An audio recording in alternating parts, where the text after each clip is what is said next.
Bom, na página de número 3, começo do livro, embora seja a última matéria, mas essa matéria está no começo do livro, né? Nós vamos hoje iniciar a administração eclesiástica. Esse é o título dessa matéria, que a gente vai tratar em torno aí de 4 ou 5 aulas, 4 a 5 semanas, né?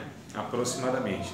Embora tenha esse termo, administração eclesiástica, a gente não vai falar de uma administração no sentido burocrático, né? Aquela questão administrativa mesmo. Claro que a gente vai tocar em alguns pontos, mas a gente vai falar a respeito de estar gerindo pessoas, né? Lidando com pessoas. Claro, também usando todos esses recursos, esses aparatos que nós temos aí,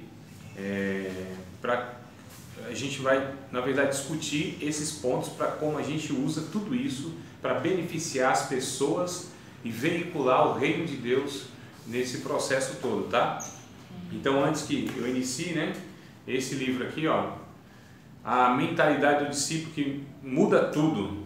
Então, a treliça e a videira, né? É o livro que eu estou sugerindo como leitura, porque ele vai discutir sobre justamente isso que a gente vai tratar. Treliças, vocês sabem que é aquela armação, né, de madeira que sustenta a videira. Então, a videira é a vida, é de fato o que importa. A treliça, ela é a estrutura para suportar ou para dar condição para que a vida ela possa permanecer, progredir, no caso frutificar. Então, esse aqui é o ponto que nós vamos tratar, né? Estrutura, isso não é a finalidade. Estrutura não é o propósito. Construções, bens, tudo adquirido, tudo que é visível, isso não é o propósito e a finalidade das coisas. Isso deve servir, na verdade, para promover a vida, para dar condições para que a vida ela cresça, né? Para que o evangelho, no caso, seja propagado. Então, esse livro aqui é excelente, muito bom mesmo. Ele vai discutir esses pontos que o discipulado, né, as pessoas, isso é a finalidade. E vai tratar aqui de muitos pontos, eu não vou falar agora, sei que vocês, alguns têm, outros vão adquirir, né? Mas aí se esforcem, tá? Para ler mesmo os que já têm, que às vezes a gente tem um livro e não lê, né? Fica lá, não tem, mas se programe aí para ler nessa matéria, porque vai contribuir. Todo livro que eu indico, que eu sugiro, é bom que ele seja lido enquanto a gente está estudando, porque contribui bastante, né? Não que se ler depois, não, claro que também vai ser proveitoso, mas é bom porque de repente vocês leem lá, junto aqui com um ponto que a gente discutiu, ou então vocês mesmos contribuem, né? Porque também eu não lembro de todos os pontos, eu não lembro de tudo também, não dá. Romanos, capítulo de número 12. Romanos, capítulo de número 12. Versículos de número 6 a 8. Então, aquilo que vocês estavam pensando que não ia acontecer, logo no começo aconteceu. Ou seja, lê Bíblia. Vamos ler. Capítulo 12 de Romanos. São 2 textos que eu quero ler com vocês. Primeiro Romanos, depois Pedro. Romanos, capítulo 12. Quero ler com vocês a partir do verso 6 até o 8, ou seja, 3 versículos, né? 6, 7 e 8 do livro de Romanos, que é uma das listas que nós temos a respeito dos dons. E aí a administração é um deles, né?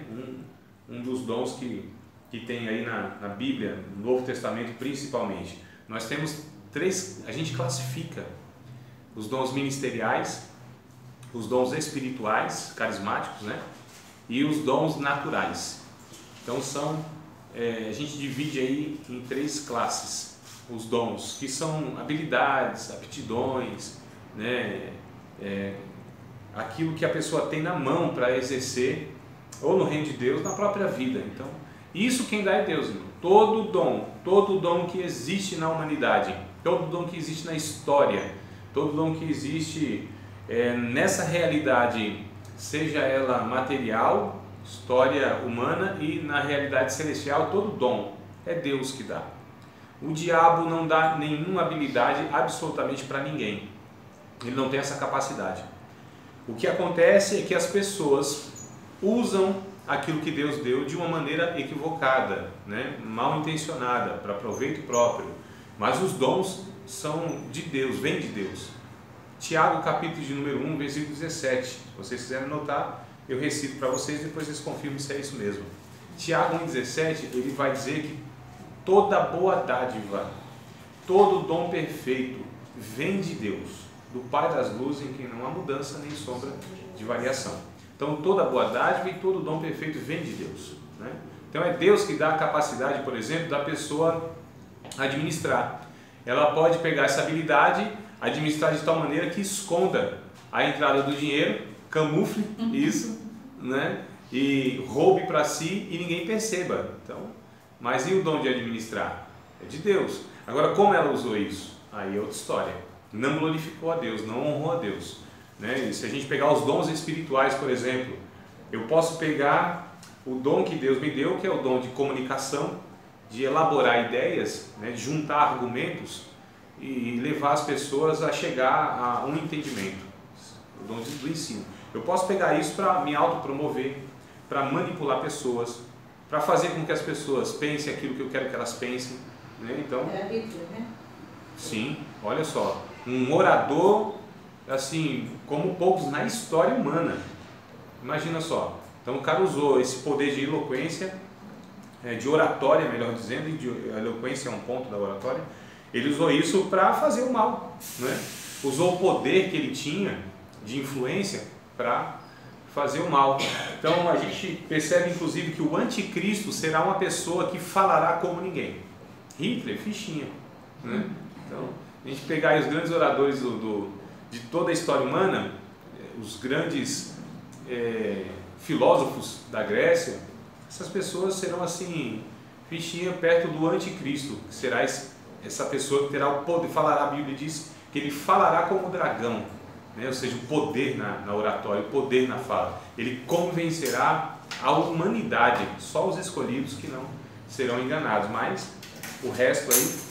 Então a gente percebe que é possível pegar os dons de Deus, os dons espirituais, os dons que o Espírito Santo dá para utilizar de uma maneira equivocada. Então nessa lista, uma das listas dos dons, a gente encontra aqui Romanos capítulo 12, versos 6 a 8, diz assim: de modo que tendo diferentes dons, segundo a graça que nos é dada, se é profecia, seja segundo a medida da fé, se é ministério, é isso que eu quero destacar aqui, se é ministério, seja em ministrar, se é ensinar, haja dedicação ao ensino, ou o que exorta, use esse dom em exortar, o que reparte, faça-o com liberalidade, o que preside com cuidado, o que exercita misericórdia com alegria. Desses dons, o que eu quero tirar é sobre o verso 7, né? Se é ministério, seja em ministrar. Ou seja, pode, não sei se versões aí já estão trazendo isso, mas pode entender, pode colocar, pode escrever a Bíblia aí, tá? Ao lado, um rodapé.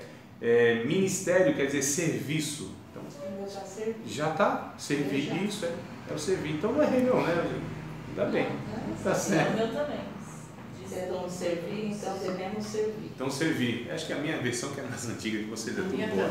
Servir também? Não. Ministério. Então, se é ministério, seja em ministrar. Então, se é em serviço, seja em servir. Tá? Então, ministério, ministrar, quer dizer servir. Aí nós vamos com um texto paralelo. Mas esse dom de servir não seria para todos? Olha, tem algum específico assim? Na verdade, a maioria dos dons é para todos em alguma medida. A maioria, para todos em alguma medida. Agora, aquele que tem o dom de fato, esse dom caracterizado como a capacitação do Espírito Santo, aí não. Aí é só para aqueles que o Espírito Santo o capacita mesmo. Aí esse faz diferenciado dos outros. Porque é um dom, é uma ferramenta que Deus deu de uma maneira mais poderosa, para uma habilidade maior para essa pessoa, manusear essa ferramenta, esse dom. Então todo mundo recebe de Deus a partir do conhecimento da verdade. Ô varão, benção pura. Então a gente entende, por exemplo, em 1 Timóteo capítulo 3, tem uma lista de exigências lá para o obreiro que nós estudamos, foi na matéria passada. Então aquilo é para todo mundo, mas para o obreiro em uma dimensão maior. E aquele que que aceita Cristo, tem experiência do novo nascimento, ele deve repartir o evangelho com as outras pessoas, ou seja, deve evangelizar. Mas aí tem o dom do evangelista, né? Então aqui é a mesma coisa. Os dons, em alguma medida, todos têm o privilégio de exercer. Todos têm, em alguma medida. Agora, o dom mesmo, quando é reconhecido pela igreja, quando o Espírito Santo capacita essa pessoa, aí essa pessoa faz isso de uma maneira a se destacar e de uma maneira, inclusive, muito mais frutífera, muito mais proveitosa, porque é o Espírito Santo que está agindo naquilo. Lembra na matéria passada, quando eu falei assim, se um pastor quiser fazer a obra de um evangelista, vai ficar muito complicado. Se um evangelista quiser fazer a obra, ou quiser exercer a função, melhor dizendo, né? A função do mestre, vai ficar um negócio meio esquisito, e por aí vai. Então, assim, de repente a pessoa que é inteligente, tem pessoa que ela consegue desenrolar as coisas, né? Mas não é porque ela consegue fazer que o Espírito Santo está agindo naquilo, que o Espírito Santo está fluindo naquilo, que aquilo vai ter um resultado na perspectiva eterna, né? Então, uma coisa é uma coisa, outra coisa é outra coisa. Para declarar isso, eu estudei muito. Para declarar filosófica até, né, Neu? Uma coisa é uma coisa, outra coisa é outra coisa. Isso aqui é... O anticristo jamais falaria. Não, jamais, jamais. Assim. Faz, Mancebo. Manda CIVIC de alguém que tá... Meu. Estão guinchando já. Tem que sair lá. Encosta no cantinho, Neu. Qualquer cantinho. Do lado da Kombi pode ser. É aquilo que o Paulo, né? Que Não deu a sei. palestra. Ah, o Paulo, sim. Sim, que ele disse assim que às vezes a gente quer fazer um monte de coisa dentro do ministério pensando que está fazendo... É o pau para toda obra que ele disse, né? É verdade. E no fim não coloca a habilidade correta naquilo, a vocação e o chamado, né? Não canaliza, né? Não busca em Deus qual é a sua verdadeira vocação. Isso, não... É um bombril e não é para ser bombril que Deus chamou. Exato. Deus chamou alguém que todo mundo é específico, né? Para uma função. Uma função. Porque no corpo de Cristo, cada membro tem uma função específica. Mas a gente vê assim que os líderes gostam, principalmente os pastores e tal, que eles gostam que os membros sejam tipo bombril, né? 1001 utilidades. Porque convém, né? Porque Sim, aí, claro, nossa, vai estar ele até enaltece, nossa, fulano, o que você pediu pra ele? No caso, se faltar fulano, tem o ciclano ali que dá para quebrar o galho. Pra toda hora. Você vai cobrindo as brechas, né? Então, sim, mas não é o adequado. Não é isso que a Bíblia... Eles não focam nisso, dizer, pega o seu talento, a sua vocação e se esmere nisso e, né, vai em Invista frente. nisso. Eu, quando aceitei a Cristo, eu queria de fato fazer tudo, a paixão, o desejo de servir. E quando via as demandas, as necessidades na igreja, e eu entendia que eu podia contribuir ali, e eu fazia tudo mesmo. Depois eu fui vendo que não era bem assim. Então, assim, eu já fiz aula de canto, né? Fiquei de canto. Não, é sério, irmão. Então, fiz aula de canto, fiz aula de música, eu comprei um violão, inclusive depois acabei doando violão, porque não é que eu não poderia fazer isso, né? Mas assim, só pra... Também trajetória. Oi? Também foi nessa trajetória. Não é porque assim, o desejo de você fazer e você vê as necessidades. Mas o que acontece? Se a música, por exemplo, ela é muito... Você está dando assim, porque quando eu falei que ia fazer, ela falou assim, não tem nada a ver, né? Como cantor eu sou um bom professor, é isso? Não. Ah, tá. Professor, que eu sou péssimo. Então, tamo junto. Não, porque são habilidades. Aí um professor falou para mim, André, não é que você não tem um dom, você pode desenvolver, de fato, correto? Né? A voz ela pode ser educada. Tem pessoas que nascem com uma aptidão, com uma facilidade, aí ela desenvolve com técnicas. Mas eu, totalmente desafinado, por exemplo, eu posso educar a voz também.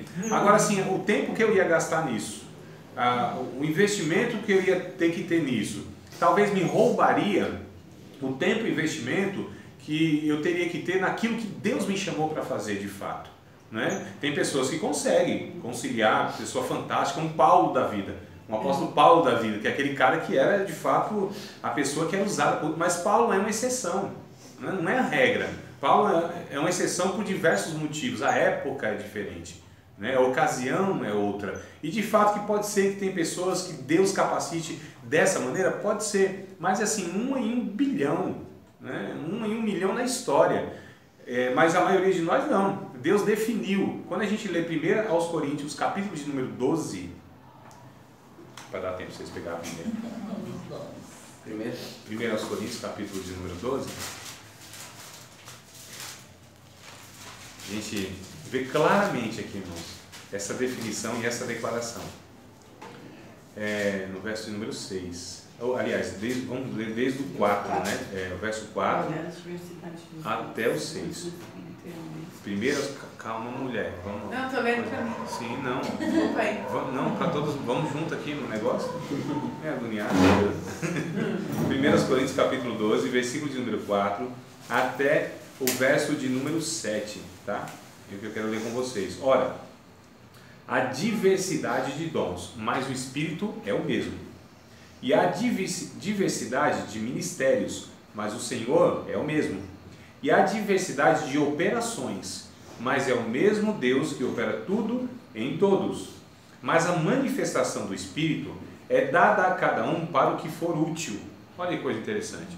Então, de fato, o Espírito Santo, ele opera, ele se manifesta, ele age, ele dá dons específicos a cada uma das pessoas, para que essas pessoas operem, para que essas pessoas ajam, para que essas pessoas façam aquilo que tem que ser feito, cada um na sua área, na sua vocação, no seu ministério, no seu chamado, para que aquilo ande. Então, depois, inclusive, do verso 12 em diante, Paulo vai tratar sobre essa, vou colocar como essa complicação, não é a palavra, meu Deus, essa crise das pessoas que muitas vezes queria fazer uma coisa e acha que essa coisa é mais importante e não quer fazer aquilo que, inclusive, todos entendem que é para ela fazer. Essa crise de identidade, né? A palavra é essa que eu estava buscando. Essa crise de identidade. Não, eu queria fazer isso, porque isso que eu faço aqui parece que não voga nada. Lembra de Dorcas?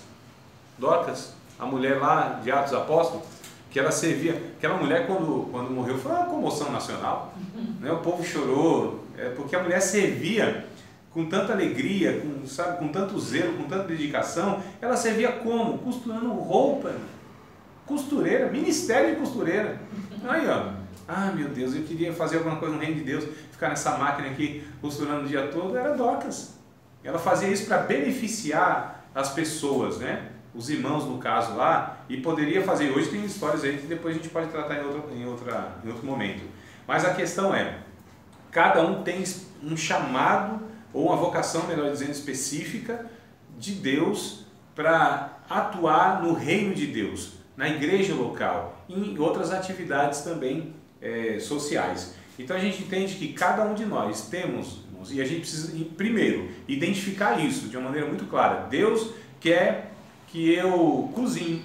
Pronto. Porque quando a gente fala em dons, a gente pensa que é dons espirituais. O crente sempre enfatiza aqueles dons exercícios espirituais. dentro da liturgia do culto, né? Só que quando você estuda missões urbanas, né, você vê o leque que tem. Você vê que a gente glorifica e também prega-se o evangelho através da nossa profissão. Sim.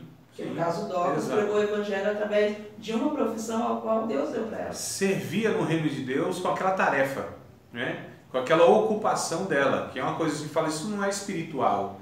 Porque tem várias coisas por trás que vão dificultando essa compreensão. Principalmente essa questão de achar que tem coisas espirituais e coisas não espirituais. A Bíblia diz que para o espiritual, tudo é espiritual.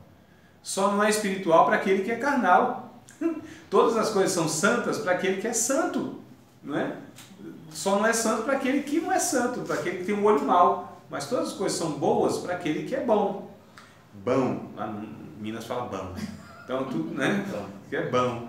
Então a gente entende aqui, amados, que tem de fato. Aí eu, por exemplo, se eu fosse dedicar, André, eu não teria capacidade para me dedicar como se deve dedicar à música e ao ensino bíblico e ao estudo. Não teria. Eu, André, tem pessoas que eu conheço que eles são músicos e ainda exercem esse ministério aí do ensino, né? Mas é um caso específico. Mas mesmo assim, ou eles dão prioridade a um ou a outro. Pode até fazer um, Mas o outro é que vai se destacar, é aquele que ele vai frutificar. O outro pode ser um acessório, né? Mas não é um ministro, ele não é conhecido pela música, ele é conhecido pelo ensino. Então a pessoa pode até de repente ensinar alguma coisa sendo músico, mas ele é conhecido por ser músico e não por ser ensinador. Porque também não impede você gostar de outras coisas, né? Sim, fazer. Se tem condições, se tem a capacidade, então faça. A gente precisa, quanto mais ferramentas é melhor na mão do Espírito Santo. Agora nós temos que saber que nós temos por Deus uma missão. E essa missão é aquilo que Deus me capacitou a fazer. Né? Porque imagina só, se cada um quiser fazer aquilo que dá na telha, aquilo que gosta, aquilo que acha que é mais louvável, aquilo que acha que é mais... E a gente procura sempre aquilo que aparece mais, e etc e tal. Imagina, como que é ser o reino de Deus? É uma bagunça só, né? Mas Deus tem o seu reino organizado, e é Ele que decide. A Bíblia diz que é Ele, Deus, que dá a quem quer, pelo Espírito Santo, né? Os dons que quer, e coloca no corpo, naquilo que for útil para fazer. Então é Deus que decide. Vocação, chamado, dons, isso não é um ser humano que decide sobre outro ser humano. Então quando é Paulo que diz buscar os dons com zelo, seria oração? O nosso papel, o que Paulo está dizendo lá em 1 Coríntios 14, que você está se referindo, que Paulo está dizendo assim, deseje os dons, peça a Deus os dons, busque os dons, coloque o teu coração nisso, para pedir os dons.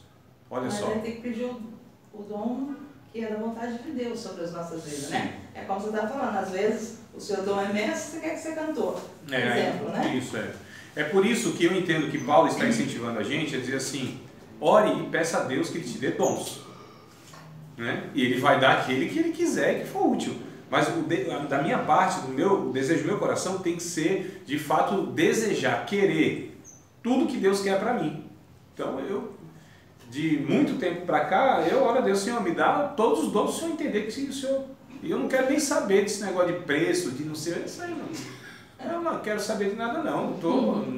Já estou numa certa fase da vida, da idade e da carreira cristã, que eu sei que se for uma coisa eu vou ser perseguido, vou ter luta, se for 10 vai ser a mesma coisa. E não tem, então, eu de muito tempo para cá, muitos anos para cá, Senhor, me dá todos os dons que o Senhor quer me dar. Eu quero profetizar, ser vaso, abrir a boca do Espírito Santo assim, dar uma mensagem assim, entendeu? Vaso, Senhor, eu quero impor as mãos sobre os enfermos e as enfermidades saírem. Eu quero expulsar demônios, Jesus, eu quero ensinar, eu quero fazer tudo, Senhor. Eu estou falando sério, eu desejo, irmãos, eu tenho um desejo enorme de andar pela rua aí, tendo visões do céu, um negócio assim, né? E tal, sonhos espirituais, eu quero falar em línguas estranhas, em variedade de língua, eu mesmo interpretar esse negócio, quero deixar para outro não. É sério, eu não estou brincando, amados, eu não estou brincando. Olha, Senhor, eu quero os dons, eu quero tudo que o Senhor quer dar para mim, porque tudo que o Senhor quer dar para mim, eu sei que é bom, que é agradável e que será perfeito, a tua vontade é assim, não é? Mas eu sei que Deus só vai me dar aquilo que Ele entende que é o meu papel aí no reino de Deus, na igreja local e etc. Mas da nossa parte, eu entendo esse texto aí que você falou de Paulo, é que ele está falando da nossa parte, a gente tem que desejar isso. Agora o Espírito Santo vai dar para aquilo que for útil, né? Então essa é a questão, amados. Cada um tem o seu papel, aquilo que recebeu de Deus como missão. Então o reino de Deus, o verso 12 do 1 Coríntios, do verso 12 até o 28, Paulo vai tratando desse negócio. Você não ache só porque você não exerce tal função, você é menos do que o outro. Eu queria tanto, eu sou olho. Por ser olho não é do corpo? Não será por isso do corpo? Mas eu sou orelha, não sou cabeça. Mas você é orelha, mas não é do corpo. Não será por isso do corpo? Senhor, mas eu queria ser tanto assim uma narina, né? Diz a Bíblia diz a narina. Mas ele começou, né? Não, está escrito. Está escrito, meu Deus do céu. Aqui, no verso de número 17, eu não invento nada, viu, meu amado? Não invento, não. Tu sabe que eu não invento, né? Eu aumento um pouquinho, mas não invento. Só um pouquinho. Aumento, mas não invento. Não invento. Então, o verso 17, se todo o corpo fosse o olho, onde estaria o ouvido? E se todo fosse o ouvido, onde estaria o olfato? Eu só troquei por narina, mas é a mesma coisa, né? Então, assim, eu queria ser a napa. Eu queria ser uma narinona, assim, Eu queria ter assim um aspiradorzão, assim, uma napa. Queria ser o... Eu não, porque minha casa é cheia de filho. Queria ser... Então, o que acontece, meus queridos? Olha só, o verso 18, mas agora Deus colocou os membros no corpo, cada um deles como quis. Né?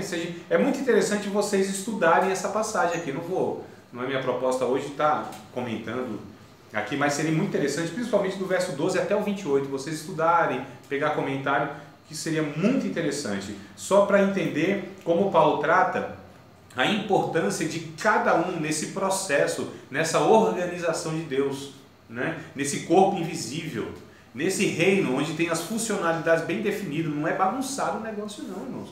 Se existe algo organizado nesse universo, é o reino de Deus, pode ter certeza. Se você encontrar qualquer coisa e falar, nossa, como funciona bem, como é organizado, pode ter certeza, o reino de Deus é milhões de vezes muito mais organizado. Falando em organização, porque o tema é esse, administração, e administrar, para quem leu aqui, eu sei que vocês leram nessa semana, umas 3 ou 4 páginas, não foi? Né? Se vocês leram aqui, principalmente na primeira página aqui, ó, Conceito Geral de Administração e Liderar Conceito Geral de Administração, Liderar e Organizar, vocês vão ver que é isso, é organizado. E aí nós, pentecostais, nós entendemos que tudo que é organizado não pode ser de Deus. De Deus é assim, na hora. Vai, o Espírito Santo capacita na hora. Olha a Bíblia agora. Não é?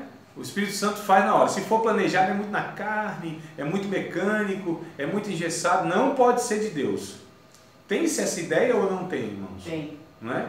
E aí a gente até organiza tudo e tal. Aí na hora, se Deus mudou, pode ser que aconteça? Eu acredito, claro. Já aconteceu comigo, inclusive, também. Pode ser. Mas que isso é uma rotina? Que isso é sempre assim? Quer dizer, que Deus é esse?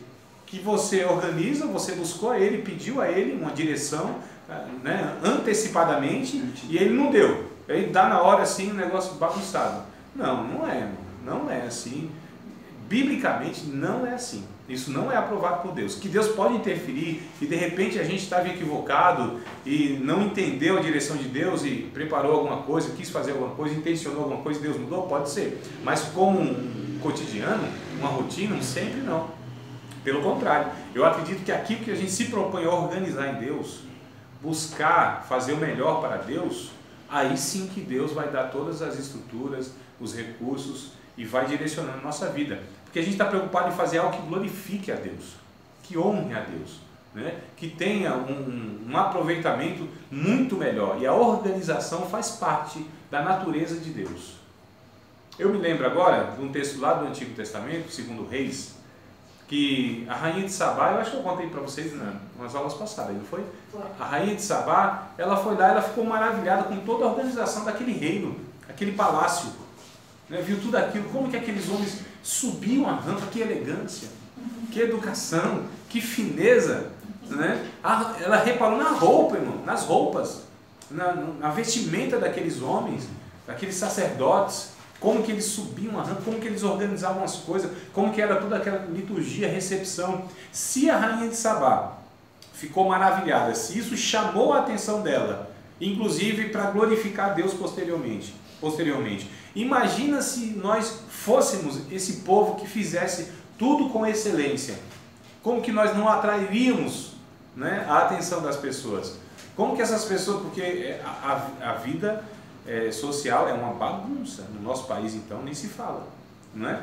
As vidas individuais, nossa, uma bagunça, não há projeto de vida, não há, você não senta assim, no começo ou no fim do ano, sei lá, fala, não, vamos traçar aqui um negócio daqui a 5 anos, vocês iam pensar que até o final do ano, eu ia falar, né? Que, no máximo, quem a gente pensa que é organizado, fala, em 12 meses a gente vai planejar o negócio aqui, né? Imagina só, daqui 5 anos, daqui 10 anos, o que nós queremos fazer para Deus daqui 10 anos? O que a gente quer construir para Deus daqui a 10 anos? Olha só, o projeto missionário, por exemplo, o que a gente pensa em fazer a respeito de missões, a nossa igreja local, daqui a 5 anos, daqui a 10 anos? Porque a gente sempre tende a pensar nesse mundo imediatista, nessa geração que acha que tudo tem que acontecer aqui e agora, e aí por isso que vive todo mundo ansioso, atirando para todo lado, né? Parece que as coisas não acontecem, vai morrer, não entende que a vida ela é constituída de processos em tudo, irmãos, em tudo. É por isso que nós temos casamento acabando com 1 ano de casado. Por quê? Porque eles não entendem que o processo é longo, é lento, é trabalhoso, é sofrível, é duro. Não é, amados? Mas mesmo assim eu quero casar. Não, claro que todo mundo quer. Porque é bênção de Deus, né? Não é porque a gente não sabe administrar o negócio que é ruim. Casamento é um negócio fantástico. Coisa boa. Coisa assim. Só Deus vai pensar num trem desse, irmão. Não é não? Coisa boa. Então é bom demais. Às vezes cansado do dia, passou tribulação, chega em casa, tá lá, companheiro e tal, né? Tem um ombro amigo para conversar, tem lá um cuidado da pessoa. Isso é fantástico. A gente que atrapalha tudo esse negócio. A proposta de Deus ela é perfeita. A gente que faz um negócio muito complicado. E faz muitas vezes porque não tem esse entendimento de processos. Não tem. Criar filho é outra questão também. Criar filho, larga o menino com 4, 5 anos de idade, você larga de mão, você não tem mais jeito não. Fuxi, mas como largou de mão? Com 4, 5 anos, né? Você tem que ir até dizem os especialistas da pedagogia, que leva-se com muito esforço, com muito investimento de tempo, de dinheiro, de um bocado de coisa, com muita dedicação, com muito cuidado, com muito planejamento, 21 anos para criar um menino, uma menina no caso. 21 anos. Tem que perseverar, não tem? Eu muito, 28, né? Tá mais disso. E aí a gente... Não, aí passou já não dá. Já expirou. Aí se não for até 21 também... É o que acontece. A questão é... Não pode largar de mão não. Nunca a gente desiste. Jamais, em ocasião nenhuma. E de nada nós desistimos, né? Nós somos esse povo que entende que nós temos que ir até a eternidade. Até o fim da vida. Essa é a questão do entendimento, né? De você administrar. Então você precisa entender, nessa geração a gente precisa combater, porque é muito forte isso no coração e na vida das pessoas. As pessoas acham que as coisas são do dia para a noite. Não, amados. A vida, por exemplo, de maturidade, ela é um resultado de um caminhar com uma pessoa, e isso vai muito tempo. Eu estou falando com Deus. Não estou falando nem com as pessoas também, mas com Deus. Maturidade, né? O andar com Deus, nós somos chamados para andar com Deus, para entender toda essa proposta de Deus. A proposta de Deus está pronta, irmão. Desde sempre, está tudo aí organizado.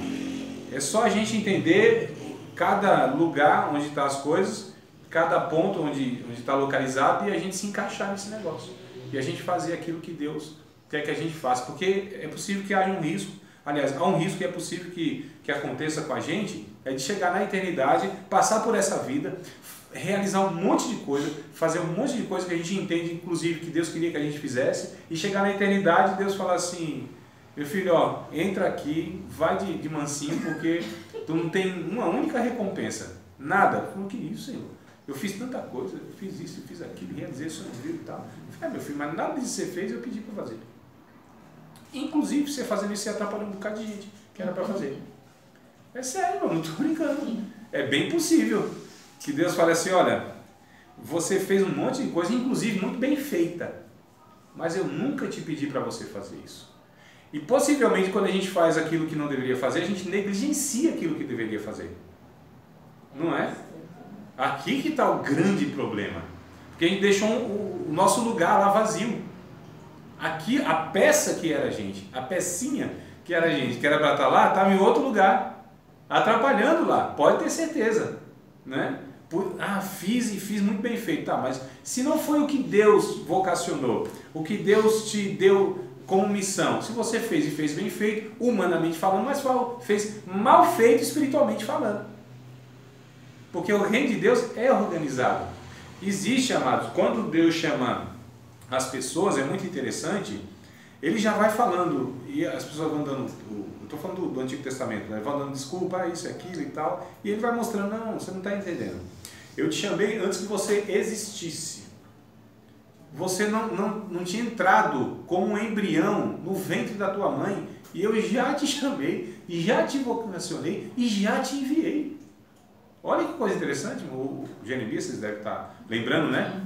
Eu sou uma criança, antes fosse gerado no ventre da tua mãe, antes que fosse concebido, antes que existir, antes que ele tivesse saído, irmãos, como um esperma, um sêmen, Deus já tinha projetado tudo, na ótica de Deus já tinha sido enviado, e tudo já tinha sido feito e realizado, né? Aí eu acho que Deus fica olhando assim, as pessoas fazendo negócio falando, meu Deus, ele acha, não, meu Deus, ele fala meu eu, né? Meu eu. Deus não pode falar meu Deus, né? Meu eu. Falando dos seus botões. Meu, se ele soubesse os caminhos que eu tenho para ele, que são muito, muito melhor do que esse que ele está trilhando. Se ele soubesse, ou ela soubesse o que eu tenho, o projeto, os caminhos, e Deus toda hora tentando empurrar para lá, e a pessoa vai para lá e luta com Deus, e aquela coisa toda, né? E que sofrimento, é prova nada, só está fora da vontade de Deus. É muita coisa que é fora, irmãos, a gente abraça como sendo algo que é consequência de uma luta porque está trabalhando para Deus, é o contrário. Tem luta que Deus manda mesmo, mais luta que é para ver se a gente desperta, né? E vai fazer aquilo que Deus quer que a gente faça, é muito sério isso. 1 Pedro capítulo de número 4, versículo de número 10 e 11, é a lista aí, depois dessa longa introdução, eu quero ler com vocês 1 Pedro. Isso não é a aula ainda, isso só foi uma introdução para a gente ver para onde que a gente vai mais ou menos, o caminho que a gente vai trilhar. Pedregoso, espinhoso, cheio de curva, ladeira, precipício do lado. Meu Deus. Mas tem uns guarda-reio de Jeová, viu? Então 1 Pedro capítulo 4. Não é não, nego? Tem umas curvas aí, mas tem um guarda-reiozinho lá. Tem uns... capítulo 4, versículos de número 10 e 11. 1 Pedro 4. Isso, 4, 10 e 11. E é principalmente esse 11 que eu vou pegar aqui para validar o termo ou o título da nossa matéria. Cada um administre aos outros o dom como recebeu. Olha, cada um administre aos outros o dom como recebeu. Então, se nós recebemos o dom, nós temos que administrar esse dom como nós recebemos, tá? Como bons despenseiros. Essa palavra é importante que vocês guardem, grifem, sublinhem, circulem, faça alguma coisa para destacar esse negócio aí. Dispenseiros da multiforme graça de Deus. Se alguém falar, fale segundo as palavras de Deus. Se alguém administrar, administre segundo o poder que Deus dá, para que em tudo Deus seja glorificado por Jesus Cristo, a quem pertence a glória, o poder, para todo sempre. Amém. Então, no final aqui do texto, a gente percebe que todos esses dons, todas essas vocações, todas essas ferramentas, toda essa organização tem como finalidade glorificar a Deus por meio de Jesus Cristo, né? Então, isso aqui é base em tudo que a gente vai fazer. Tudo que a gente vai fazer, se não honra a Deus, se não glorifica a Deus, nós não devemos fazer. Se não tem peso de eternidade, ou seja, se isso não dura para a eternidade, isso também a gente não deve fazer. Todos os recursos que a gente usa nessa vida, nessa existência, se elas não contribuem para a eternidade das pessoas com Deus, a gente não deve usar isso, não deve se esforçar. A gente não deve gastar energia, tempo, dinheiro, né, naquilo que o Isaías vai dizer, não é pão, ou seja, não é vida, não importa. Por que vocês gastam dinheiro que não é pão? Por que vocês lutam? Um texto de Tiago, irmãos, para completar, depois eu volto aqui, porque eu lembrei agora de a gente vai falando, vai surgindo os negócios na cabeça, né? E eu entendo que... Vem as lutas. É isso aí. Eu entendo que quando surge assim é de Deus. Eu acho, pelo menos.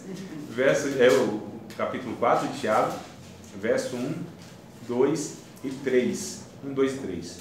Então, Tiago, capítulo 4, verso 1 ao 3.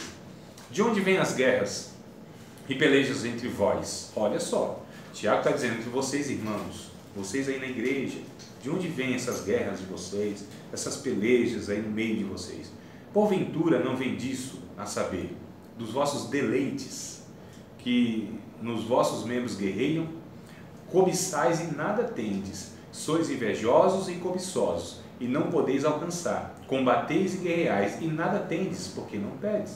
Pedes e não recebeis, porque pedes mal, para gastardes em vossos próprios deleites.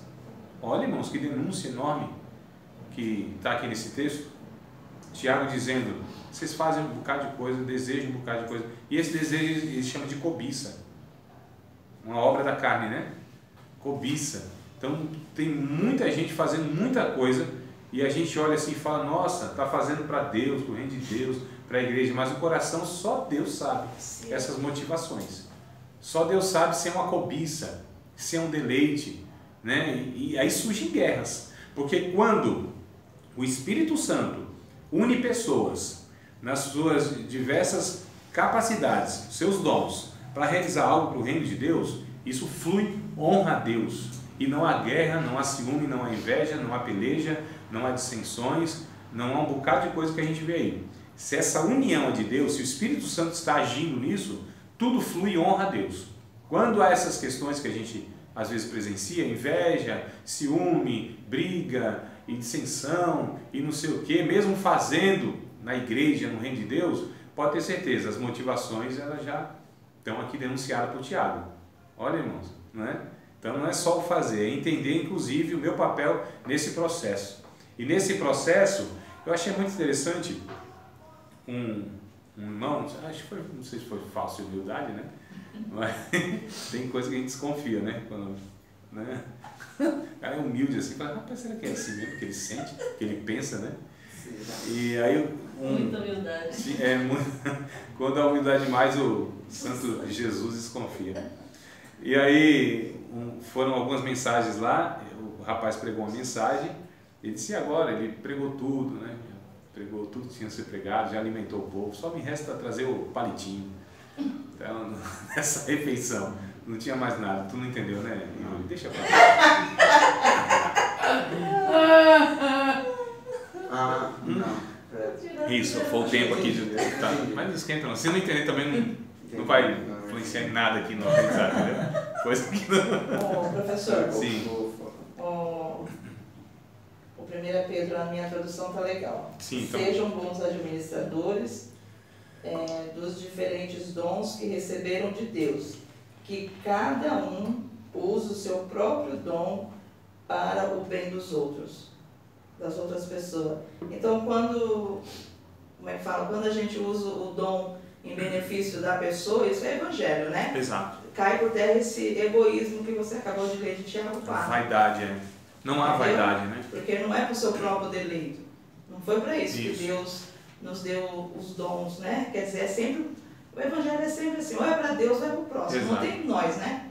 A árvore, ela produz fruto. A árvore, ela produz fruto sempre para os outros, nunca para ela. Agora flui, passa por ela. De alguma maneira ela se beneficia com aquilo, porque há a seiva, né, que passa. A seiva é a vida, é onde a raiz vai lá buscar, lá embaixo no solo, na água, e passa aquela seiva, passa no tronco, nos galhos, e aí desemboca no fruto. Então esse fruto, ela não desfruta, são os outros que desfrutam, mas a árvore ela permanece viva quando ela produz esses frutos. Então assim, a gente se beneficia de uma maneira ou de outra, pelo fato de ser canal de Deus, de ser essa árvore de Deus, onde a seiva, né, passa por nós, frutifica em nós, mas para o outro. Nenhum dom, absolutamente nenhum dom é para edificar a própria pessoa.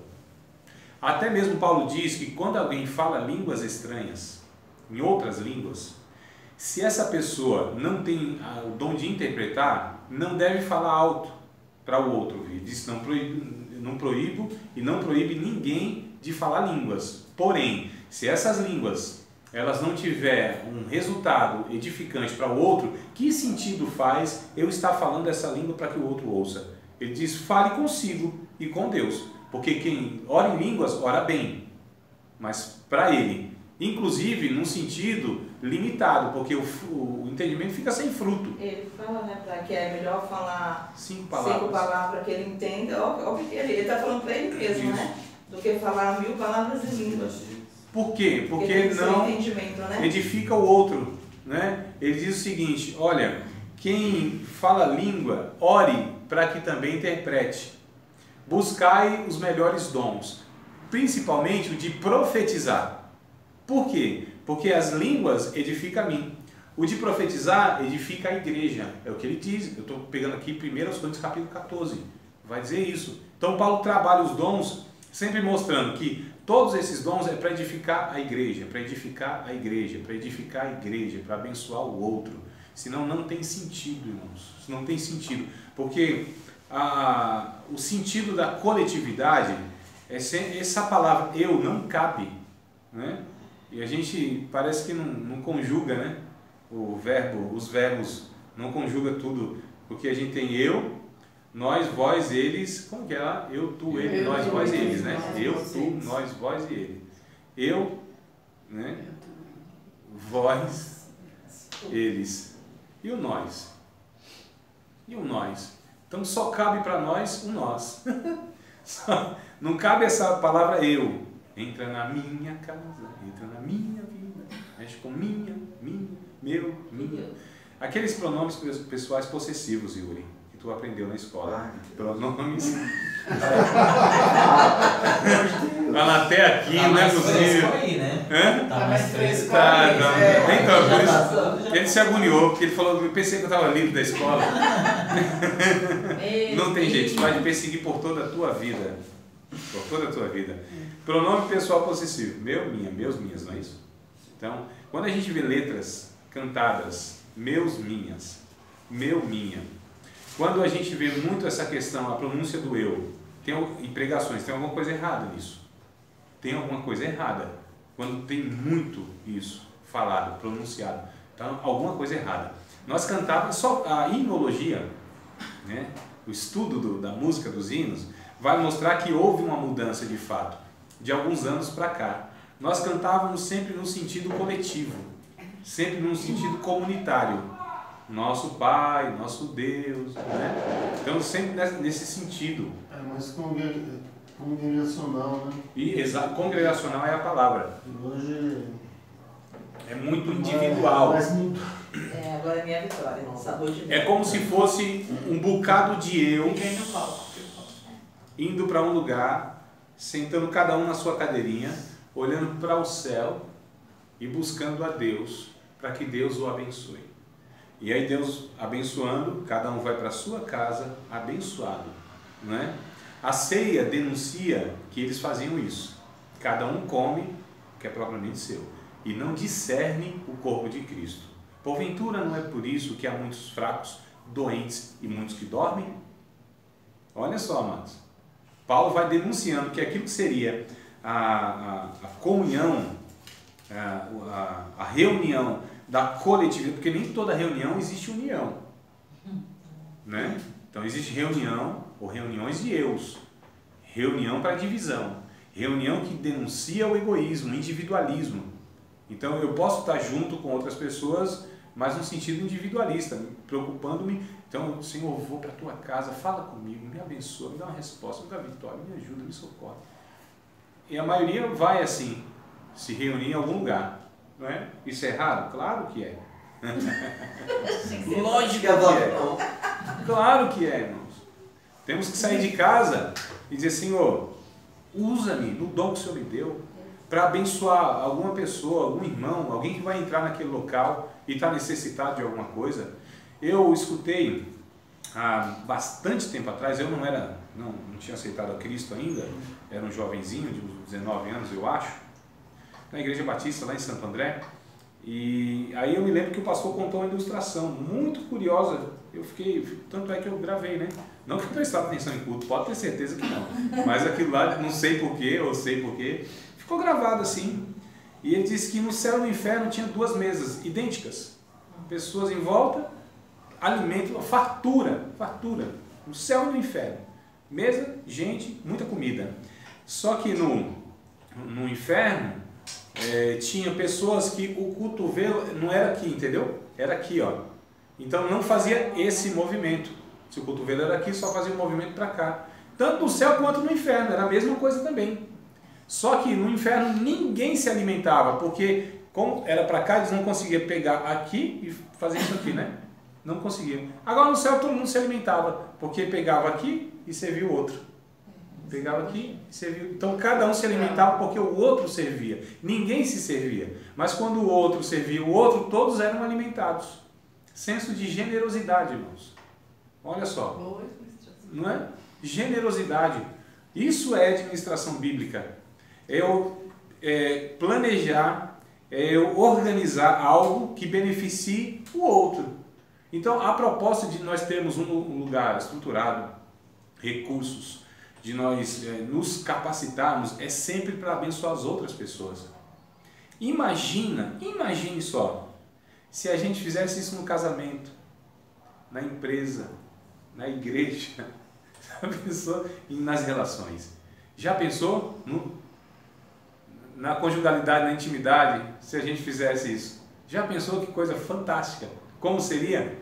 Né? A gente sempre pensar no outro. Olha o que diz Filipenses capítulo de número 2, versículo de número 5 em diante. Aliás, vamos desde o 3, 4, 5, 6, 7, 8, 9, 10 e o 11 também. Vamos ler esse texto. Capítulo 2, verso 3 ao 11. Eu gosto tanto desse texto que eu sei de cor. Porque eu gosto. Não. Nisso pensais, né? Isso. É desde o 3. Do 3. Né? Nada passagem contendo. Filipenses, capítulo 2, verso 3 até o 11. Tá, Yuri, tá, pode ler? Você está engatilhado? Já não? 3. Do 3 até o 11, irmão. É overdose hoje de Bíblia. Nada façais por contenda ou por vanglória, mas por humildade. Cada um considere os outros superiores a si mesmo. Não atende cada um para o que é propriamente seu, olha só, mas cada qual também para o que é dos outros. Isso. De sorte que haja em vós o mesmo sentimento que houve também em Cristo Jesus, que sendo de forma de Deus, não teve por usurpação... Isso é direito seu, né? Reivindicou seu direito de usurpação. Ser igual a Deus, mas fez assim mesmo de nenhuma reputação, tomando a forma de servo, fazendo-se semelhante aos homens. E achando a forma de homem, humilhou-se a si mesmo, sendo obediente até a morte, e morte de cruz. Por isso também Deus o exaltou soberanamente, e lhe deu um nome que é sobre todo nome, para que ao nome de Jesus se dobre todo o joelho dos que estão nos céus, e na terra e debaixo da terra, e toda a língua confesse que Jesus Cristo é o Senhor, para a glória de Deus Pai. Exato. Olha só, amados, o texto que Paulo... Por que Paulo traz esse texto? Porque na igreja, em Filipos, havia 2 diaconisas, que elas estavam na pendenga, na arenga, sabe? Arenga, Cláudia, arenga. Arengando, né? Brigando, né? Tu não sabe, né, amigo? Arenga? Arengueiro? Aqui a gente... Arengueiro. Briguento, é. Eu sei que ela briga. É briga, é. Ela do norte. Periferia estreita, né? Então, isso, estava aí num atrito, numa treta. Arenga, isso. Aqui é interessante que aqui, além de teologia, a gente aprende a cultura nacional. Né? Então, o que acontece? Eu já vou escrever um texto sobre arenga. Isso, mas tem bastante pauta aí para falar disso aí. Material que não falta. Então, o que acontece, amados? Paulo escreve, então, porque havia, né, esse clima de disputa. Então ele traz o exemplo de Cristo. Ele distende o mesmo entendimento, pensamento. A palavra tá sentimento, mas não é boa não, sentimento, tá? Descarte isso aí. O mesmo sentimento que eu preciso, não é sentimento. A palavra no original aí dá a entender pensamento. Qual que é o versículo? É o 5, o verso 5, né? Sentimento. Que haja em vós o mesmo sentimento que houve também em Cristo Jesus. Isso, então haja o mesmo pensamento. A palavra no original é frônesis. Frônesis é isso aqui, ó, fronte, córtex frontal aqui, ó, pensamento. Tá? A palavra no original é essa. Aqui então, é atitude. No hebraico ou grego? No grego. Então haja em vós o mesmo pensamento, o mesmo entendimento, tá? A mesma compreensão, a mesma mente de Cristo. Atitude. Isso, atitude mesmo, porque tudo aquilo que a gente pensa, a Bíblia pretende que a gente faça também, né? Uma coisa, a Bíblia não fala numa questão teórica, a Bíblia não trata nada em questão teórica, é prática. A gente que elabora teoria e acha que pode, inclusive, pensar sem fazer. A Bíblia descarta essa possibilidade. Se eu penso, eu tenho que executar. Se eu compreendi, se chegou em mim aquela compreensão, eu preciso viver isso. Então a Bíblia não dá essa margem de que a gente pode até compreender e não ter a responsabilidade de fazer. Isso é descartado. Pelo contrário, quando a gente tem um entendimento, aí dobra a responsabilidade mais ainda. Porque quem muito é dado, muito também é requerido. Então a medida é justa, né? Tem de vós o mesmo pensamento, a atitude que teve Cristo Jesus, que sendo em forma de Deus, não reivindicou por direito seu o ser igual a Deus. Antes aniquilou-se, esvaziou-se de si mesmo. Olha só, que coisa interessante. Então, Jesus, ele tem o poder, ele se esvazia desse poder para servir as outras pessoas. Nesse processo de serviço, nesse processo de entrega, nesse processo de humildade, que o texto está falando disso, de humildade, né? Então, Jesus, sendo humilde, ele pega o exemplo máximo da nossa fé, o nosso Senhor Jesus. Então, ele coloca como ele foi humilde, seja humilde também. Tem a mesma postura, que ele podendo fazer as coisas, ele abdicou do seu direito, e nós temos uma geração dos direitos. As pessoas estão processando a igreja, a sua igreja, quer dizer, nunca foi dela, né? Ou ela nunca pertenceu. E como que eu processo a minha família? Como que eu processo os meus irmãos? Lógico, a gente sabe que existe essa realidade, mas isso não é natural. Isso é a prova do puro individualismo, né? Do egoísmo mesmo, de processar o meu irmão. Como que é esse negócio? Então a gente já percebe que tem uma coisa muito errada. Só para a gente voltar, para não dispersar muito. Ainda em Pedro, 1 Pedro capítulo 4, que a Angela trouxe uma versão para a gente melhor aí. Então se alguém fale segundo as palavras de Deus. Se alguém administrar, administre segundo o poder que Deus dá, para que em tudo Deus seja glorificado por Jesus Cristo. Eu vou ler aqui com vocês, na página 3 do livro, só para a gente colocar aqui a base, né, do que a gente falou aqui na leitura. Olha, conceito geral de administração: liderar, organizar. O termo administração vem do latim ad, né, esse prefixo, que tem a ideia de direção e tendência para, ou seja, é de fato um encaminhamento. E minister, que tem a ideia de subordinação ou obediência, né? Não tem a questão da ministério, então é isso aí mesmo. Designa o desempenho de tarefa ou de tarefas de direção dos assuntos de um grupo. O conceito de administração é bastante amplo, mas em todas as definições existem duas palavras-chave. Primeira, gerenciamento e organização. Isso pode ser comprovado nas palavras dos estudiosos Stoner e Finan, os quais ensinam que a administração é o processo de planejar, organizar, liderar, controlar o trabalho dos membros da organização e de usar todos os recursos disponíveis da organização para finalidade, alcançar os objetivos definidos. A administração é uma ciência social que está relacionada a todas as atividades que envolvem planejamento, organização, direção e controle. A tarefa da administração é a de interpretar os objetivos propostos, olha só, é importante entender isso aqui, pela organização e transformá-los em ação organizacional por meio de planejamento, organização, direção e controle de todos os esforços realizados em todas as áreas e em todos os níveis da organização, a fim de alcançar tais objetivos de maneira mais adequada à situação. Então, por que a gente organiza? Porque a gente quer ter melhor resultado naquilo, não quer se perder no meio do caminho. Tudo que a gente usa aqui é para um objetivo, uma finalidade, é lá na frente. Existe um objeto a ser adquirido, existe um alvo a ser acertado, existe um lugar que se pretende chegar. Então a gente organiza de tal modo que nos dê mais recurso, mais condição de chegar lá, não é? Mas há uma finalidade maior. Então a organização não é pela organização. Essa estrutura toda criada, esses recursos todos aproveitados, não tem fim em si mesmo. Não tem, amados.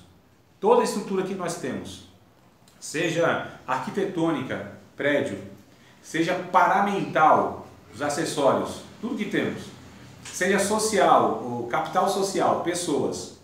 Aliás, na verdade, a finalidade são pessoas.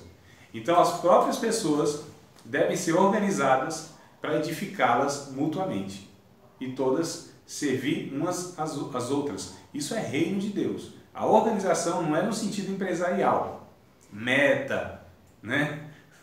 Vamos atingir a meta aqui, vamos produzir, mercado de trabalho e competitividade, não, é nesse sentido, irmão. Eu sei que algumas igrejas, elas partiram para essa loucura, né, de querer crescer, produzir, e aí se torna o crescimento em si mesma pelo crescimento. A estrutura, e você sacrifica as pessoas por causa da estrutura, é o contrário. A estrutura deve favorecer a edificação dessas pessoas, e não ao contrário. Deus não morreu por prédios. Né? Não, Jesus não disse, sobre essa denominação eu edificarei a minha igreja. Não é? Sobre essa placa edificarei a minha igreja, sobre esse prédio edificarei a minha igreja. Não disse isso.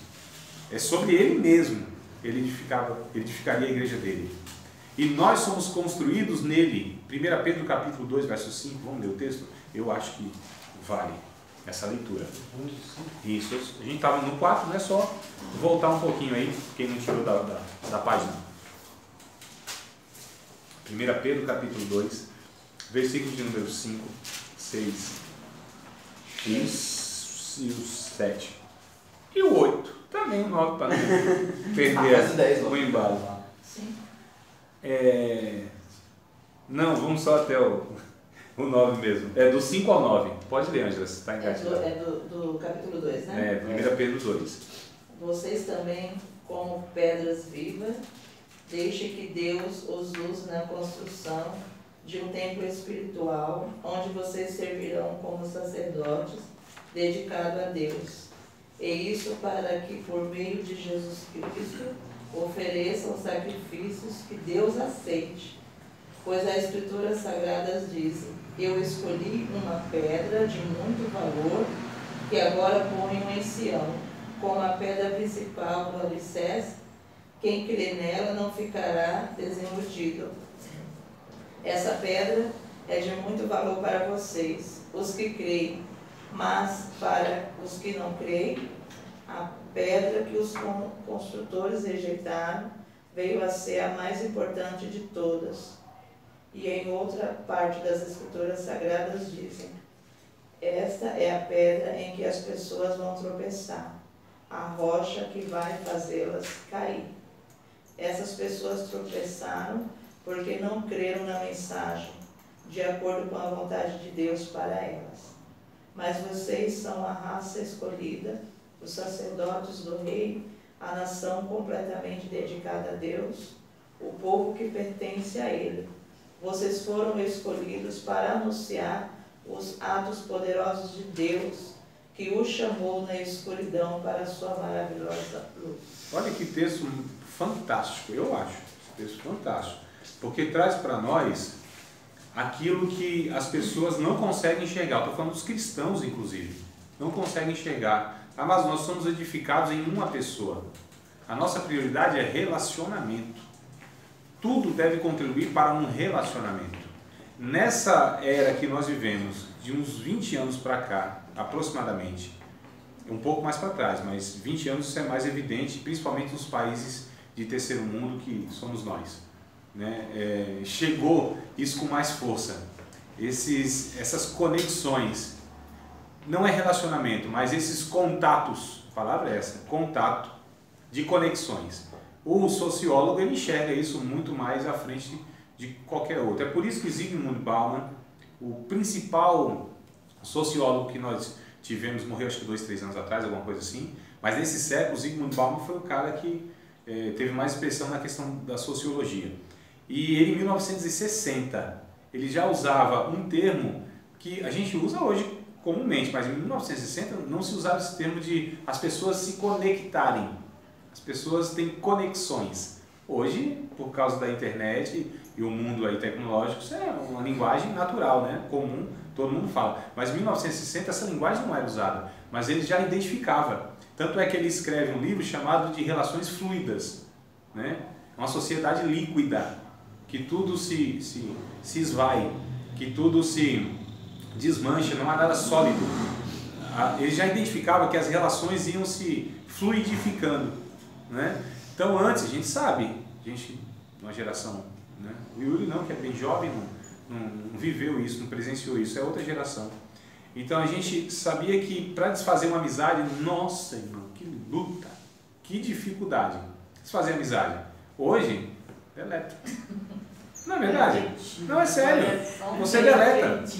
Então você tem lá 1.289 amigos. Não, não são. É tudo virtual.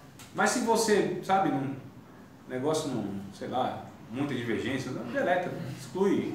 E não tem sentimento nenhum nisso, irmão. Nenhum sentimento. Então você estava conectado, você desconectou. Conexão. Não existe um rompimento. Não existe um laço, entendeu? Afetivo. Não tinha.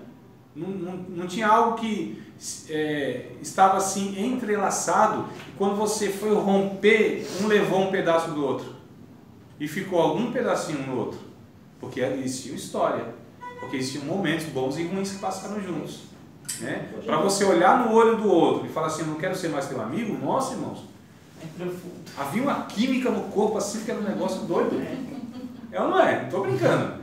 Assim, esquentava tudo e aquele negócio e tal, um ficava nervoso, o outro... E era um negócio ruim demais, porque havia duas almas ligadas, entre aspas. Havia pessoas que tinham relacionamento. Não é? Então, o Evangelho, ele pretende edificar relacionamentos. Nós somos chamados de família de Deus. Família. Irmãos, nós somos chamados, nós chamamos de um outro de irmãos. Isso é o vínculo mais estreito que tem de afetividade, é fraterno. Tanto é que no céu continuaremos nessa fraternidade. Não haverá, por exemplo, questão de conjugalidade. Jesus disse, como os anjos do céu, não vão se casar, não vão se dar em casamento. Então, é aproveitar aqui, se é para brigar é aqui, se para disputar negócio é aqui, né? Então, para uns vai ser uma notícia maravilhosa não continuar o relacionamento lá no céu, o casamento. Para outros vai ser triste. A questão é que o que vai permanecer é o sentimento de fraternidade, de amigos. A única relação que nós teremos lá é de irmãos. Irmãos amigos, é a mesma coisa. A Bíblia não difere irmão e amigo. O irmão é sempre o amigo e o amigo é o irmão. Tanto é que existe, aqui na Terra, a Bíblia vai dizer que há irmãos, amigos mais chegados do que irmãos. E até melhor o vizinho, o amigo perto do que o irmão longe. Um negócio assim, né? A Bíblia vai dizer sobre o relacionamento verdadeiro. E tem que ter contato, tem que conviver.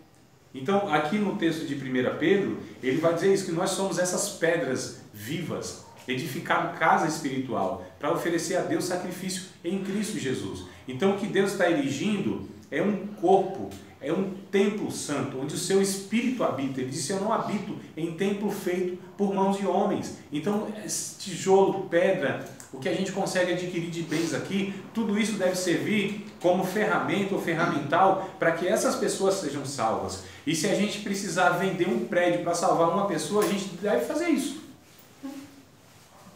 Né? E se a gente precisar recolher todo o caixa da igreja, embora possa ter lá 150 mil reais, mas é para salvar a vida de um irmão, talvez a gente deveria fazer isso. Aí os irmãos estão pensando, utopia, André. Eu posso falar nunca. Queridos, é isso que a Bíblia apresenta para nós. Eu quero apresentar para vocês proposta de evangelho. Proposta de evangelho. É sublime. É algo que só cabe na mente de Deus. Como nós estamos recebendo a mente de Cristo desde a conversão, então a gente vai assimilando isso e vai desejando viver dessa forma, não é? Então, quando a gente fala de administração, é para lidar com todos esses aparatos para que a gente alcance as pessoas, para que a gente amenize o sofrimento dessas pessoas, seja espiritual, seja físico, seja social, seja afetivo. Então, usando tudo isso em benefício dessas pessoas, as pessoas têm se sacrificado pela instituição. Instituição, igreja, reino de Deus, lembra? Sim. Acho que não vai sair nunca mais da cabeça de vocês isso, né? Eu falei umas 289 vezes, né? É uma instituição, igreja, pessoas salvas, constituído de gente salva, corpo invisível de Cristo. Igreja é isso, que muitas vezes estão aqui na instituição.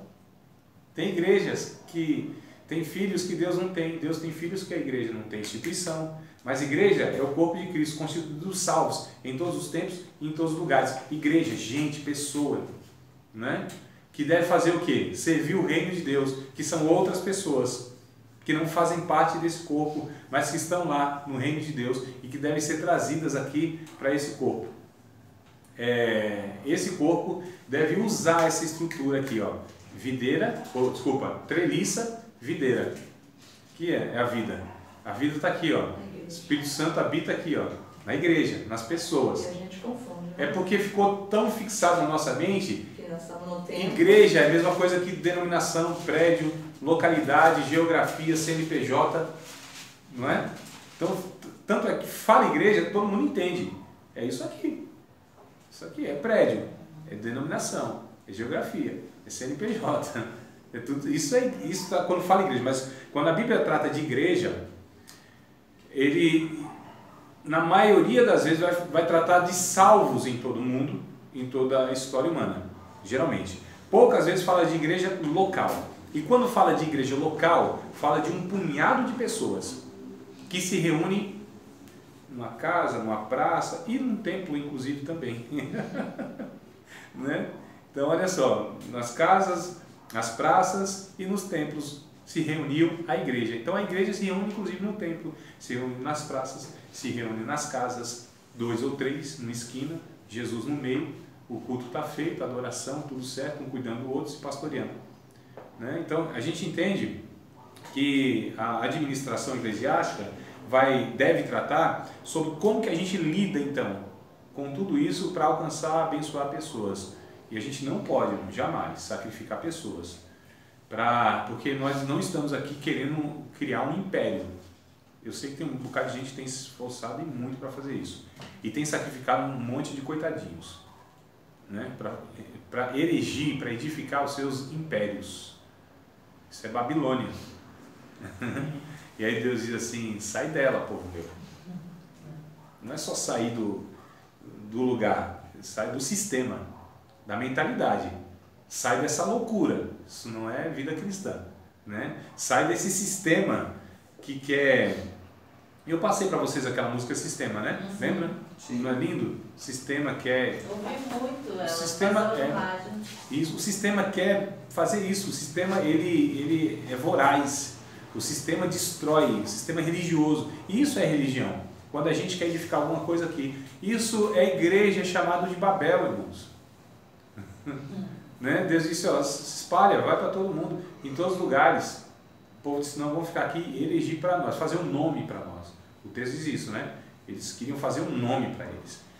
Então, essas pessoas que querem elegir esses impérios, que não é reino, é império, esses reinozinhos dessas pessoas, e querem usar pessoas como escada e tijolos para edificar esses impérios, meus irmãos, isso é satânico. Eu não estou brincando, não estou exagerando não, nem aumentando. É exatamente isso aí.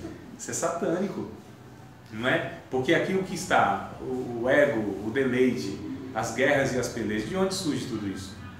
De tudo isso que está no coração dessas pessoas. Então a gente precisa entender que jamais uma pessoa pode ser sacrificada por liturgia nenhuma. Uma pessoa não pode ser sacrificada por conta de construção, nem adquirir bens e patrimônio. Ah, mas isso aqui é para o reino de Deus, é a casa de Deus. A casa de Deus? Onde que Deus mora? Aí eu falo isso, alguns irmãos falam assim, André, você está incentivando os desigrejados. Eu falo, não tem nada a ver. Aí se a pessoa está com outra, eu não tenho nada a ver, né? Coração. Ah, então o André falou mesmo que a gente não tem que se reunir. Eu não falei isso, falei? Não, né? Nunca vai sair isso da minha boca, nunca vai sair isso da minha boca. Nunca saiu isso da minha boca. Durante 20 anos e nunca vai sair. Porque eu acredito de fato que nós precisamos viver em algum lugar juntos, precisamos criar esse vínculo pela convivência, pelo tempo. Eu acredito de fato que há essa necessidade, isso é vontade de Deus, isso é saudável. A gente viver junto, criar a história, crescer na história junto um com o outro, ajudar um outro, participar do nascimento de um filho, né? Eu acho tão bonito, irmãos, assim, vem para a igreja, jovenzinho, e aí casa, e aí tem filho, e os filhos das famílias casam um com o outro. Isso é tão lindo, uma coisa, né? Eu acho tão... Eu, infelizmente, não pude participar ainda desse processo. Espero participar. Né? Eu tenho... Vocês já entenderam por quê, mas eu estou me esforçando. Eu acho tão lindo isso. Né? Então, cheguei na igreja, jovenzinho. Hoje sou um pai de família e um avô e tal. Nossa, coisa linda. Construir uma história junto, passar bons e maus momentos juntos. O cara pecou e foi perdoado, foi cuidado, abençoou outras pessoas, foi abençoado. Irmãos, isso é igreja, isso é reino de Deus. Eu insisto que quem decide viver a parte dessa proposta é um egoísta. Eu falei isso para o irmão um dia, ele ficou bravo comigo. Eu falei, esse negócio de não frequentar uma igreja, uma comunidade de fé, isso é egoísmo, meu irmão. Santo, não é não. Eu falei, é egoísmo. Fui na casa dele e falei isso para ele. Foi isso para uma pessoa também. E eu falei lá em Mauá, viu, Barão? Foi lá no Zaira. Falei lá, é um amigo meu. Eu falei porque é amigo meu. E eu falei porque eu estou preocupado com ele, porque ele está equivocado. Está equivocado. Eu falei, o teu problema não é teológico, o teu problema é de experiência que você teve, que é ruim mesmo, não entendo você. Agora, a proposta de Deus é que a gente encontre essa família da fé. É que a gente encontre esses irmãos. É que a gente fortaleça essa amizade. É que a gente não quebre toda essa realidade que a gente está vendo por aí, não só na sociedade do egoísmo, mas agora na própria igreja, que cada um parece que está preocupado com a sua salvação. Se eu estiver preocupado com a minha salvação, eu estou perdido. Quem quiser salvar, vai se perder. E quem se perder pelos outros, aí se salva, disse Jesus Cristo, o nosso Senhor. Então, né, mas se você conversar com essas pessoas aí, elas têm muito argumento para poder contradizer o porquê elas não estão na igreja. Para mim, são argumentos fracos, viu, meu irmão? Não, até temos um argumento bom. Porque o que a gente vê hoje nas igrejas aí é o que você falou. Então, mas quais são os argumentos? É o mesmo. A pessoa vai para a igreja, o pastor vai falar, não, vem para a igreja que eu vou te dar um carro, vou te dar um não sei o quê. Então. Não trata a alma da pessoa, não trata a cruz, né? Eu entendi. Mas para mim são argumentos fracos, irmão. Por que eu estou falando que são argumentos fracos? Porque é fácil. Você pegar uma pessoa dessa e falar assim, eu vou na igreja para isso. Fala, não, então não vai mesmo. Né? Eu tinha conceito que não vai mesmo, não. Não é essa. Não é essa. Você está tendo experiências religiosas, você não conheceu um pastor de verdade, você não conheceu uma família da fé de verdade, você estava dentro de uma religião, você conheceu um falso profeta, um equivocado, um doido, sei lá, qualquer adjetivo que vocês quiserem aí, mas um pastor não, um homem de Deus não conheceu. Então, por isso que para mim não tem argumento bíblico para ele impor. Se ele quiser falar alguma coisa, ele sempre vai... E muitas vezes eu dou razão. Falo, é verdade, isso aí nem Deus quer que você vá. não vá mesmo não, porque é pior. Mas aí que a gente precisa mostrar para essas pessoas que elas tiveram experiências que não foi do Evangelho, foram experiências religiosas. E que de fato esses lugares são lugares que não tem nada a ver com Deus. O Espírito Santo passa de longe naquele lugar. Evangelho, irmão, essas pessoas não entendem, não tem nem pinta de salvo. Nem trejeito, sabe? Não manja do que é Evangelho. Então assim, elas acham que os argumentos são bons. Mas aí é fácil a gente mostrar para essas pessoas. Fácil, lógico que não é fácil, porque existe um bloqueio no coração, feridas no coração, e a gente precisa ter essa sensibilidade de entender que essas pessoas de fato foram feridas, magoadas e tudo mais. Mas a grande parte dessas pessoas não tiveram contato mesmo com a família da fé verdadeira, com o Evangelho mesmo. Existe, lógico, eu sei muitas e outras, eu não estou querendo aqui simplificar, reduzir tudo, entendeu? Eu entendo sim que de fato tem pessoas que vão falar e a gente precisa respeitar, né? Que também, se for ver, as pessoas sempre vêm de uma frustração, né? Nunca é naquele sentido de querer mesmo servir a Deus isso, fora da denominação, né? E na maioria delas, né, nego? É isso mesmo, elas estavam em lugar que não tinha nada a ver com a igreja mesmo, não. Fala, eu vou nessas igrejas, eu falo, não vai não mesmo, meu irmão. É melhor ficar em casa se você for em uma delas. Agora existe. Agora procure um pouquinho que existe. São poucas. Talvez não, é a minoria, infelizmente. Mas existe. Existe um povo. Deus sempre teve um remanescente. Um grupo de pessoas honestas, sinceras, que querem servir a Deus de verdade. Gente madura, gente humilde, gente que aprendeu o que é amar, perdoar, conviver. Existe. Poucos no meio de tanto lixo? São poucos. Mas tem. É um desafio. né? E às vezes cansa procurar. Então, tem que peneirar, né? Se a igreja atravessou séculos assim, é porque Deus preservou, né, essa igreja, né? E nunca foi a maioria mesmo, irmão. Nessa multidão nunca foi a maioria. Amados, nós temos mais ou menos hoje 7 bilhões e 600 milhões de habitantes na Terra, hoje. E contando. Que vai nascendo, vai morrendo, vai sempre nascendo mais. 7 bilhões e 600 milhões mais ou menos. Eu estou falando agora. Agora, se a gente pega toda a história da humanidade, do começo até o final, é um número incontável, inimaginável. Não tem como contar. Impossível. Pode ter certeza que é infinitamente, mas é uma parcela mínima. É alguns grãozinhos no meio de uma praia enorme. É algumas gotinhas que serão salvas, eu estou dizendo, no meio de um oceano. Mas infinitamente o número é maior dos perdidos do que dos salvos. Sempre foi assim, em toda a história da humanidade.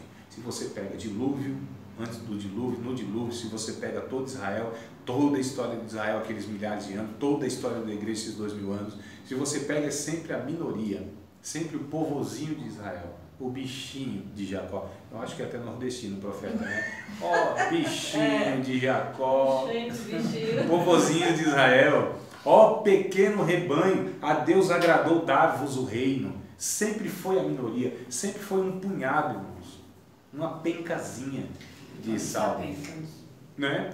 Agora a gente precisa entender que nós precisamos ser e fazer a diferença. Mas, amados, eu tenho descoberto, eu tenho o privilégio, a alegria de falar para vocês, na peregrinação que eu vivi, no esforço meu, hoje eu me encontro num lugar que é saudável, um lugar que eu encontrei lá irmãos, amigos. Não sei se é o teu sentimento, talvez seja muito cedo ainda para você afirmar isso, mas eu tenho encontrado até aqui, até agora, tem me feito muito bem. Tenho encontrado um povo assim, sabe, gente de Deus. Eu não estou falando que nada é perfeito, eu estou dizendo que existe um esforço sincero e honesto para que as pessoas sirvam a Deus. Há isso em todos onde eu congrego. São poucos, sempre tem alguma coisinha lá. A gente tem recebido gente ferida, gente que tem vindo aí de tudo quanto é canto. Eu tenho. A minha vontade, o meu desejo é que vocês experimentem isso aí na vida de vocês também.